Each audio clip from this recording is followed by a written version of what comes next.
What is this? Glass is half full. I'm hearing some good guesses. So if you're a pessimistic sort of person, then you probably know you're expected to say that this is a half-empty glass of water. And if you're an optimistic sort of person, and you know who you are, then like this fella down here, you're expected to say it's a half-full glass of water. Are there any physicists in the room today? You're a physicist? I love it. If there were any physicists, like this fella here, a physicist might say, well, it's a full glass, right? It's full of water and air. I'm here today to tell you why I think the glass is not only half full, but it's full, and in fact it's overflowing with water, with air, and with possibility. I'm here to explain why I love optimism. For better or for worse, and usually I think it's been for the better, I'm a lifelong optimist. That's a picture of me, you can sort of see there, falling from the sky on my 40th birthday, giving the photographer a double thumbs up because that's what optimists do when we fall from the sky, right? We have a good time. When I was a kid, I was the editor of my high school newspaper. And even at that age, I understood that most often the media reports on all the bad, awful things that happen in the world. They sort of have to. And in every edition of our high school newspaper, I always devoted a few column inches to the good stuff happening on campus or out in the community, and I called it the Optimist's Corner. As I got older, I discovered there are more people like me, and I could actually join an organization called Optimist International. Have you heard of it? No, everyone's going, no, I understand. It turns out there aren't too many chapters in New England. There are, however, more than 2,000 of them all around the world with hundreds of thousands of people devoting their lives to optimism and to serving youth in their communities. Now, I'm going to come back to that. We're going to talk a little bit more about that later. As a college leader and as a sometime consultant to businesses and organizations, I often find myself working with strength-based or optimistic kinds of tools. So the Gallup organization, for example, has something called the Clifton Strengths Finder that helps individuals, you and me, discover our strengths, tap into them, and grow from them. There's something called appreciative inquiry, which is a way of asking questions with groups of people in organizations or in communities to help them tap into what we call the positive core and what they do well together and succeed together. Now, I'll admit, sometimes people make fun of optimists like me. It happens. This is an Evans library, so we can get a little literary, yeah? The French philosopher and writer Voltaire, in his 18th century novel Candide, included an overly optimistic tutor named Dr. Pangloss. And whatever happened in this story, and a lot of really terrible things happened, fires and floods and wars and all kinds of awful stuff, Dr. Pangloss would always say, all is for the best in this, the best of all possible worlds. Kind of how he rolled. Then there's Pollyanna, the heroine of Eleanor Porter's novel. When Pollyanna was a little girl, she learned something called the glad game from her father before she became an orphan. And it began when she was quite young, one Christmas time. The family was very poor, and she had hoped to find a doll in the bottom of the missionary charity barrel. But instead, all she found was a pair of crutches. And her father, thinking quickly, invented the glad game on the spot. And he helped Pollyanna see that it was a good thing because she didn't need to use the crutches. And forever after, she could always discover the best in a person or in a situation. Now, to be called Pollyannish or Panglossian is usually not a compliment. It usually means that somebody doesn't think you're very realistic. Or maybe you're even naive or foolish. A.A. Milne, in his children's story, Winnie the Pooh, presented us with choices of personalities like this, right? There's Winnie the Pooh, always happy, optimistic, a little simple. And his friend, the dour, gloomy, pessimistic Eeyore, right? If there's a cloud up in the sky, Eeyore will find it and he'll fret about thunderstorms, while Winnie the Pooh always finds the silver lining. Now, there's more to this optimism thing than whether you're Panglossian or Pollyannish or Winnie the Pooh or Eeyore. There's a lot more. Back in 2005, Time magazine devoted an entire issue to what they called the science of happiness. They've since done this every few years, but this was the first one. And in this issue, there were stories about laughter clubs in India and the benefits of positivity on health and longevity and all kinds of things. One of the stories that I remember the most was a research study that looked at middle-aged men who considered themselves to be optimists and middle-aged men who considered themselves to be pessimists. And they discovered that the health benefits and the life expectancy for those two groups was the same as between men who were smokers and non-smokers. Optimism can make that much of a difference.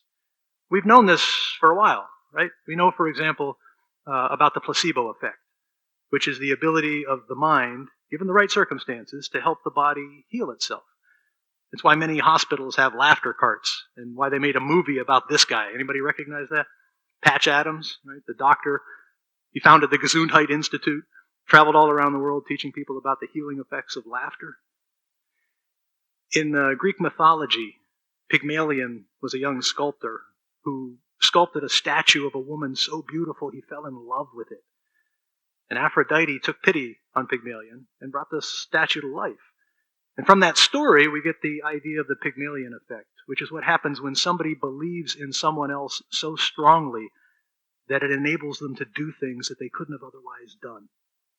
It's the story of My Fair Lady, right? Professor Henry Higgins is able to turn this sort of rough around the edges, Cockney flower girl into a proper, refined society lady. Well, in my line of work, this Pygmalion Effect is really important. Because in education, we know that when a teacher thinks that a student is going to be a failure, it's more likely that student's going to be a failure. And when a teacher believes strongly in a student and thinks that student is going to succeed, it's more likely that that student will succeed. Our perceptions can become someone else's reality. And it's important to know that. Any botanists in the room? No physicists, no botanists? A bunch of readers, right? That's all right. So, if you were a botanist, then you might know about heliotropes, right? Helios was the Greek god of the sun. And Helios would pull the sun across the sky each day with a winged chariot. And a heliotrope is a flower that, like a field of sunflowers, follows the sun across the sky. If you've ever watched this, it's a marvel. You and I are like that. Individual people, groups of people in organizations, or entire nations of people, we tend to follow our vision toward the future. And if your vision of the future is dark, gloomy, even cataclysmic, that's the direction you're going to lean. If your vision for the future is hopeful, aspirational, optimistic, then that's the direction you'll follow. And you might not get everything that you want, but you'll get more of it because that's the direction you're headed. Any sports fans in the room? Okay, there we go. I found you. Then you probably know this one, right? As the great one, Wayne Gretzky said, you miss 100% of the shots you don't take. The best athletes know this. They know about positive visioning. They know that as important as it is to recognize your mistakes, learn from them, and not repeat them, it's just as important not to be thinking about them all the time. Because when you're thinking about them all the time, you're going to make more of them. Instead, whether you're a golfer or a swimmer or a runner, the best thing to do in your mind's eye is to be thinking about the perfect swing, the perfect stroke, or the perfect stride. Because your brain doesn't distinguish between what's real and what's imaginary. And when you're imagining these things, the neural pathways in your brain can enable your body to reroute and make more of those positive moves. And over time, you can develop greater skills. That's positive visioning. I have a brother who's an expert skier. He lives out in the Tetons. He's one of these people that you can drop him off at the top of a mountain anywhere in the world and he can ski his way down. That's not me, but I have learned to ski. And years ago when he was teaching me to ski the glades in between the trees like this, he gave me some important advice. What do you think his advice was when he was teaching me how to ski the glades? It was not, don't hit the trees. But thank you for saying that. Because, remember positive visioning, and the brain not distinguishing between what's real and imaginary, when you're thinking about not hitting the trees, you're thinking about the trees, and you're more likely to hit one. His advice to me was, ski between the trees. It's a subtle difference, but it's an important difference, right? When I'm skiing the glades, I imagine the space between the trees, and that's where I ski. There's been a movement in businesses and organizations for a lot of years now around strengths. The Gallup organization, which surveys people about attitudes and experiences and beliefs all the time, has done a lot of surveying of employees in different organizations all around the world. And what they've discovered is, in a given year in an average organization, somewhere around a third of the employees are what they call actively engaged. They're doing their best, 110%. And then a little over half are not engaged. They're showing up, they're doing the minimum, they're going home. And maybe close to 20% are actively disengaged. They're unhappy. They're probably spreading that unhappiness all over the place. Interestingly, what Gallup has found is in organizations where bosses ignore people, don't pay attention to strengths or weaknesses, look what happens. The number of actively engaged people, maybe not surprisingly because they're being ignored, almost disappears. That number of not engaged people really grows, and so does that number of actively disengaged people. It doesn't pay to ignore people, right? In organizations where bosses focus on weaknesses, well, the number of actively engaged people grows, but so too does that number of actively disengaged people, because who wants to be thinking about their weaknesses all the time? The best organizations, Gallup has found, are organizations where bosses focus on strengths. Look what happens. Nearly 2/3 of the employees in those organizations are actively disengaged. There are still some people who are not as engaged, but that number of actively disengaged people just about goes away, disappears, right? So these are just a few of the reasons that I love optimism. Better health, better relationships, more effective communication, even a longer life. The good news is, according to this guy, Marty Seligman, who used to be the president of the American Psychological Association, and he wrote a book about learned optimism, is you can learn this stuff. There are strategies that you can practice if you want to become more of an optimist. This is a picture of my oldest daughter when she was about 12, and she and some friends decided to try water skiing with a canoe. She was never going to get up on those skis that day, but they had a good time trying. And the good news is, when she finally got behind a speedboat, she popped up on the first try. You can practice this stuff, and you can become more of an optimist if you'd like to be. Around my house, we do something called thankfuls and hopefuls. Every night at dinner time, when we sit down to eat, we share something we're thankful for and something that we're hopeful for. If that's not your thing, you can write down what you're grateful for in a gratitude journal. You can get these online or at a bookstore. There's a lot of research that points toward the beneficial effects of expressing gratitude. Play to your strengths, right? Like Gallup suggests, know what you're good at, and in your personal life and in your work life, as often as possible, apply those strengths, not focus on your weakness so much. Choose your attitude. It's true, you can't always choose what happens to you. You can usually choose how you respond to it. And sometimes that attitude can make the difference between a really bad situation and a not quite so bad situation. You can practice reframing. Reframing a challenge doesn't make the challenge go away necessarily, but it can give you some different perspective on it. So here we are at the Nevins Library. Not too long ago, the American Library Association released its State of the Libraries report for 2022. And in that report, they named some of the big challenges that libraries everywhere are facing. Two of those challenges, maybe not surprisingly, are disinformation and book censorship. A couple of tough challenges for libraries, disinformation and book censorship. If you were to reframe those challenges, you might think about them as reliable information and open access to books. Now, it doesn't make the challenges go away, but like skiing between the trees, it helps those neural pathways think of more creative, perhaps positive solutions for those challenges. Maybe the simplest thing of all, smile. Doesn't cost anything.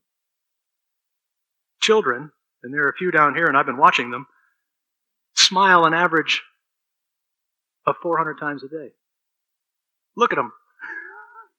Happy adults, 40 or 50. Average adults, 20. When you smile, the brain releases neuropeptides that help control stress. Other neurotransmitters, dopamine, endorphins, help regulate blood pressure, relieve pain. There's all sorts of beneficial physiological effects. And research has shown that people who smile are viewed as more trustworthy. They're often more productive. They can even make more money at work. Try it. The other beneficial effect is the more you smile, the more positive results you get, the more you smile. It repeats. I mentioned earlier that I was involved with an organization called Optimist International. In fact, I was the president of the Auburn Hills, Michigan chapter of Optimist International for a while. And each Thursday morning, we would gather at our local Boys and Girls Club, and we'd have waffles, and we'd listen to a speaker. And at the end of our meetings, we would all stand up together and we would recite the Optimist Creed. It was written by Christian Larson in 1910, and it goes like this. Promise yourself to be so strong that nothing can disturb your peace of mind. To talk health, happiness, and prosperity to every person you meet. To make all your friends feel that there is something in them. To look at the sunny side of everything and make your optimism come true. To think only of the best, to work only for the best, and to expect only the best. To be just as enthusiastic about the success of others as you are about your own. To forget the mistakes of the past and press on to the greater achievements of the future. To wear a cheerful countenance at all times and give every living creature you meet a smile. To give so much time to the improvement of yourself that you have no time to criticize others. To be too large for worry, too noble for anger, and too happy to permit the presence of trouble. Thank you.